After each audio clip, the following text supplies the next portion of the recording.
Hello, I'm here with João Pires from Quinta da Pedra Alta.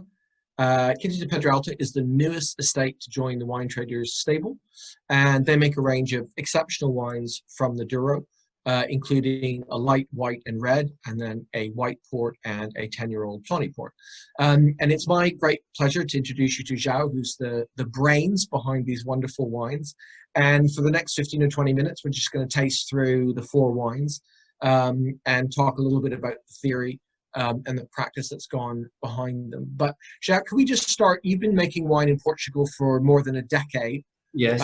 And I think you also trained in Australia, is that right? Yeah, you are correct. So my first official vintage, it was in Vinhos Verdes region in 2005. Then I finished my studies and I moved to south of Portugal, to Alentejo, where I did 3 vintages with a few guys from Australia, Matt Gann, Tim Smith, Jason Barrett. And then I moved from Douro in 2009 to Quinta da Pedra Alta, because it's from where I am. I'm from Douro Valley, from a small village, Palij, and it's my passion. So I just moved from here. And meanwhile, I did 3 vintages in Australia. The first one in 2014, then 2016, and then 2017. Right. And what did you find was different between how they make wine in Portugal and how they make wine in Australia? So there's several different things. Here it was everything more traditional, of course, with lots of technology and everything, but here, because we have those old tradition, centuries tradition, people still respect the feel more than anything else, I think. And it's important for me, the connection between the two of those worlds. So here it's more traditional, but it's changing. And in Australia, it was more about technology and everything, and vineyards as well. So when I'm thinking about making vintage in another country, I choose Australia, of course, because I met those amazing guys in south of Portugal, and as well to see a different approach without the weight of the past, if you want. And it was really good, and to see people doing wine more relaxed, if you want, because they didn't have the weight of the tradition, and it allowed me to improve some things here as well. So it was good. So you have incorporated some of the techniques that you learned in Australia in your winemaking here. Of course. So was there anything that really stood out? Anything in particular that was a sort of wow moment? No, it was more about the general view. That is, again, it's about the grapes, you know. And for me, it was amazing how much time they spend in vineyard tasting grapes. And some days we spend more time in vineyard tasting grapes than in winery. And that for me was really amazing. Of course, we're tasting grapes pretty much every morning during the vintage, but the time that you losing vineyard tasting grapes and choose the best size, for me was the best improvement that I learned there. So. Right, good. And what is it? You've been at Quinta da Pedra Alta for more than a decade now. What do you think makes Quinta da Pedra Alta so special? Pedra Alta is in the heart of Douro, is in the Cima Cordo, in the valley of Pinhão River. And for me, the good thing is we have good altitude. So we are between 200 meters and 500 meters with lots of different expositions.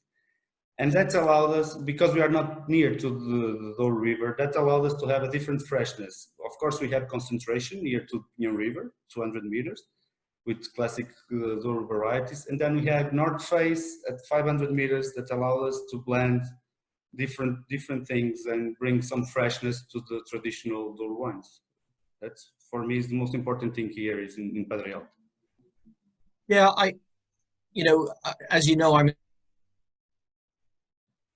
an Italian. Pedra Alta is the first Portuguese estate which we've taken on, and it was that freshness in the wines when I first tasted them that really blew me away. And we can start with the Pedra Branca. And we always think of the Douro as being sort of so hot. In England, there's an expression that we say, the Douro bake, which is that character on the nose of the reds. It can be like fig and date and, almost too much. And this, I love this. I love the acidity. There's a kind of lemony freshness to it. Yes. A zestiness. Mm-hmm. Is that the grapes you use or the altitude? Is the combination of the two. Here, in particular in this wine, we had two varieties. That is Rebigato, 52%. That is a really high acid variety.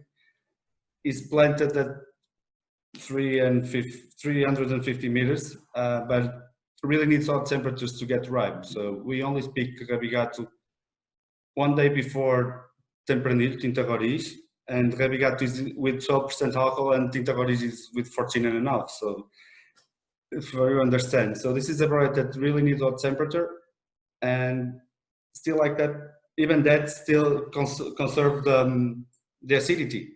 And in this wine, you really can taste this line of acid that Rebigato provides to it. Gouveia, it's another variety with a good acid and freshness, but it's planted in altitude, and that constructs mouthfeel, the middle palate. So the combination of those two, I think that is really important to have the body with the acid line. So for me, it's amazing. It's a combination of the altitude and the grape variety for sure. So Gouvea's contributing what I'd call that, that mid-palate weight, and Rebigato is contributing more of that linear freshness and the kind of the length to the wine. Is that about right? Yeah, you are correct. It's that. And there's such a movement these days, to do, or I don't know, more creative things with the wines, with batonnage, with skin contact, with lees contact, with oak, with amphora, and this just seems to be simplicity itself. Yeah. Here we really want to express the varieties and the place. So we just press all bunches to keep the acidity, to keep simple fruits, and we ferment at low temperatures, 50 degrees, just to keep the varietal character on it, and it's pretty much that. And we blended. The wine is served in standstill for 6 months, and we blended it, and it's done. So it's quite simple. It's to express the place.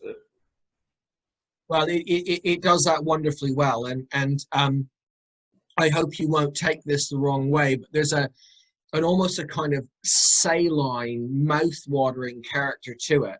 I hate the word mineral, but there is that kind of slaty, saline note to it. That I love. I would never, I'm so glad I passed my Master of Wine exam in 1995 because, I would never put this wine in the Douro in a million years. And I hope that's not an insult, but it's a reflection of the subtlety to this wine, the citrus fruit character, the high levels of acidity, the linearity. I just wouldn't be in the Douro. Yes, again, Douro is an amazing place, and I think that people have been too much looking to the past, if you want, to the port character, the ripeness, and the new generation is just looking to the different spots, respect the grapes. It doesn't have to be ripe, really ripe. The one just has to represent the place, doesn't have to look like all the other wines.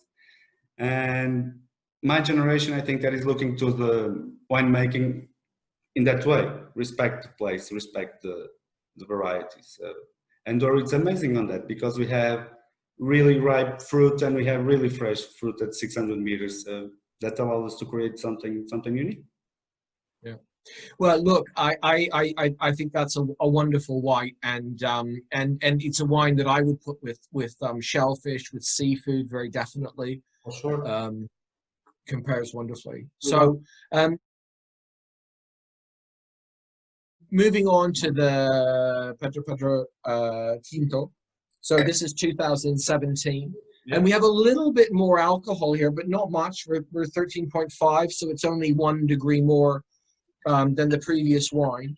And this must be very boring for you, but if you could just talk us through the grape varieties which you use in this and what each one contributes to the blend, I'd find that really interesting.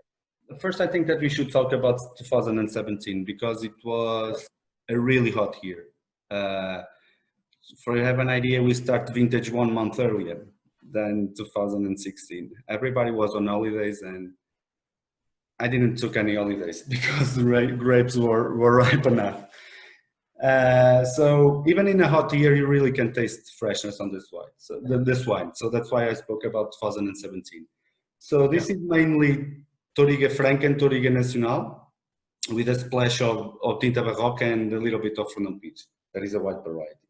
So we choose Touriga Nacional from altitude, north face, just to bring this herbal notes on the nose, the fresh fruit,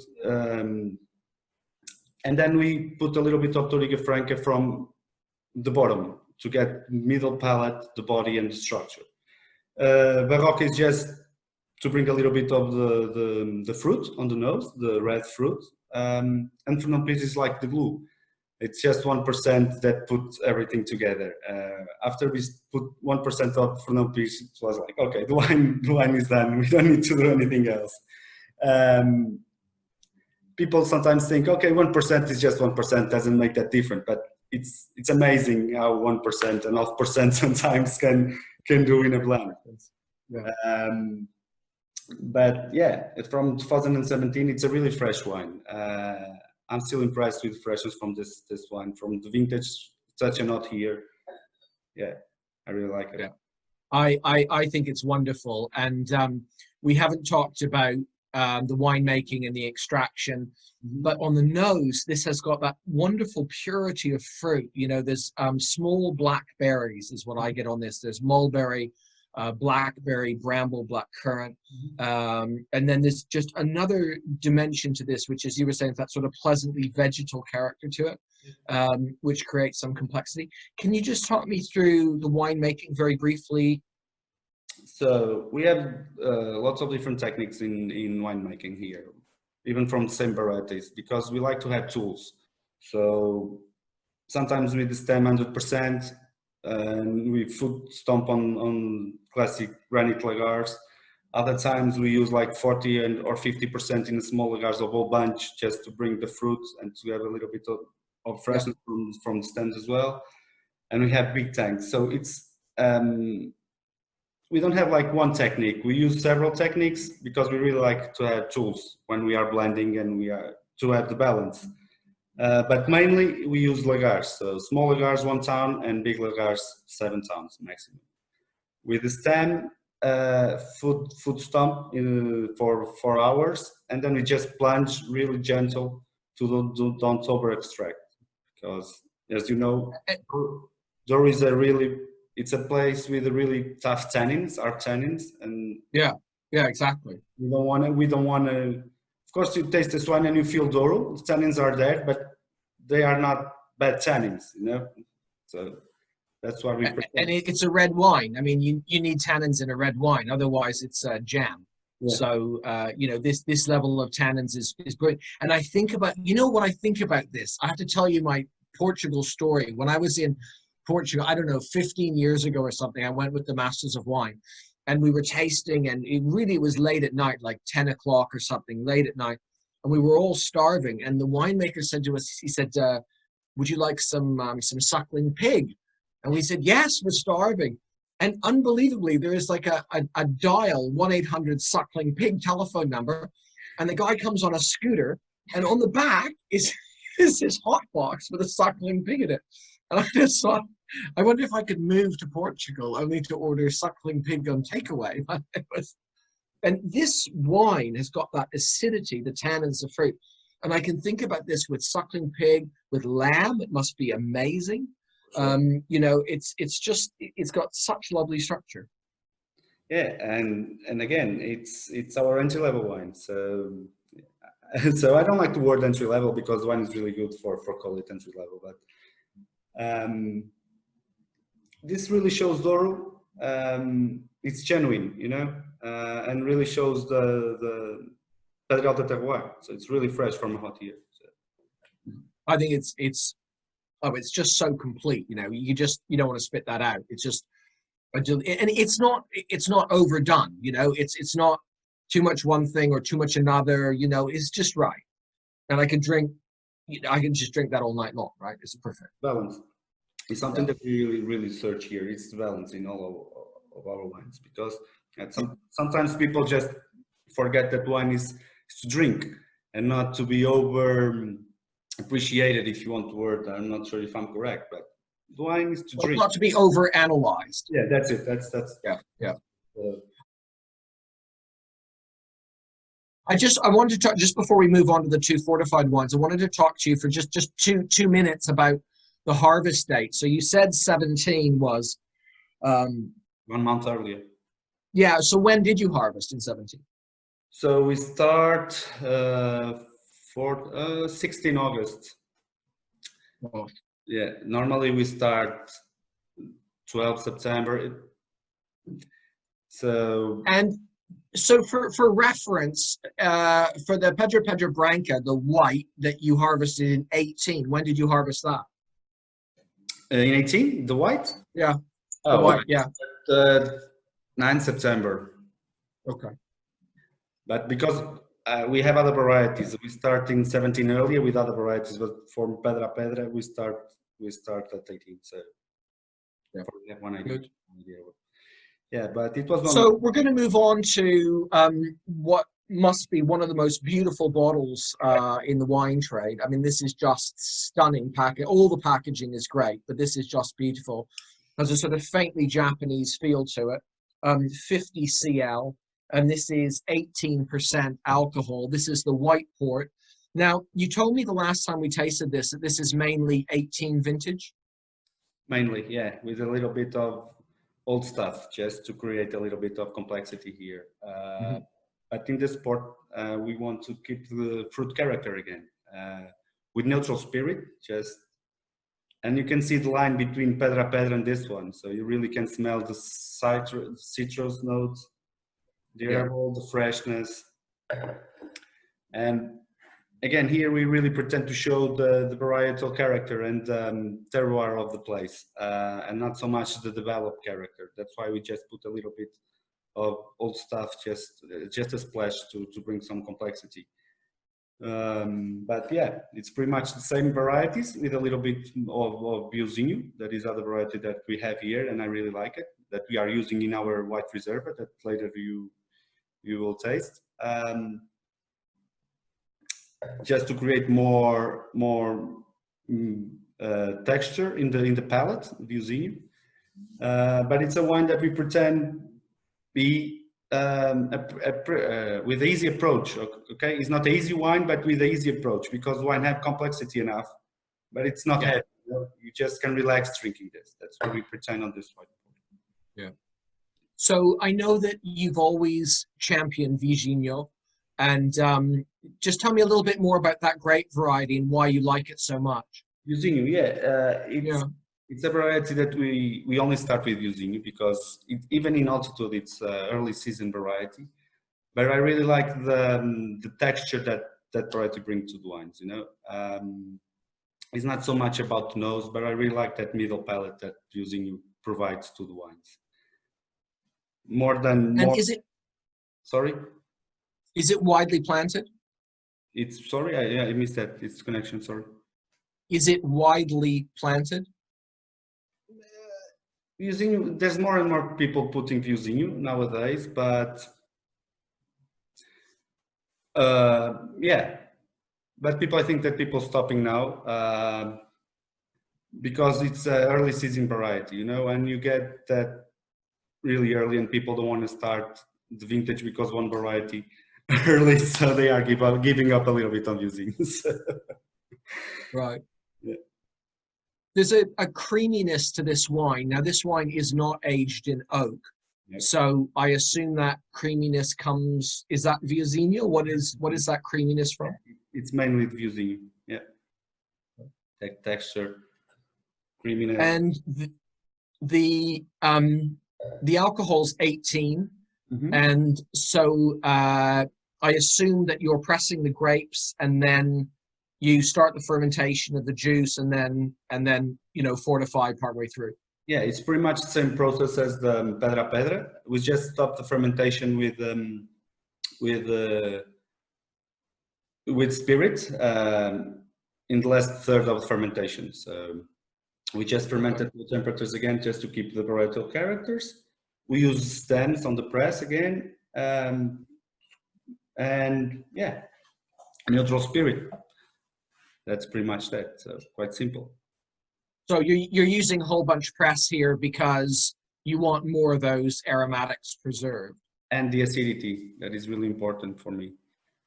I really, you have sugar here. You need acid to balance that sugar level and the alcohol, and that's why we. And it's just under 100 grams per liter residual. Yeah, pretty much that. Yeah.